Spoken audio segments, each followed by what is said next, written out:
দেশের প্রথম নারী প্রধানমন্ত্রী ও বিএনপি চেয়ারপারসন বেগম খালেদা জিয়ার নামাজে জানাজায় সর্বস্তরের জনতার ঢল নেমেছিল।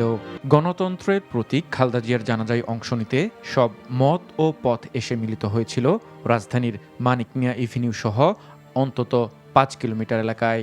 আপোষহীন দেশনেত্রীকে বিদায় জানাতে নির্ধারিত সময়ের অনেক আগেই লাখো মানুষের স্রোত এসে মিলিত হয় জানাজা স্থলে।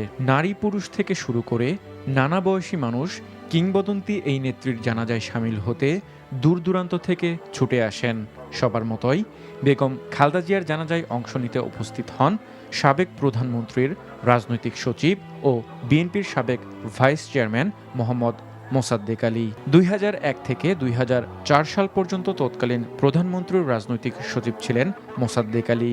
সেই সময় থেকেই খালেদা জিয়াকে খুব কাছ থেকে দেখার এবং তার সাথে কাজ করার সুযোগ পান তিনি। পরবর্তীতে বিএনপি চেয়ারপারসনের উপদেষ্টা এবং পরে ভাইস চেয়ারম্যান হিসেবে বিএনপির কমিটিতে জায়গা পান মোসাদ্দেক আলী। ঢাকা ১০ আসনের সাবেক সংসদ সদস্যও ছিলেন তিনি। জানাজায় অংশ নিয়ে খালেদা জিয়ার সঙ্গে তার স্মৃতিচারণ করতে গিয়ে আবেগতাড়িত হয়ে পড়েন তিনি।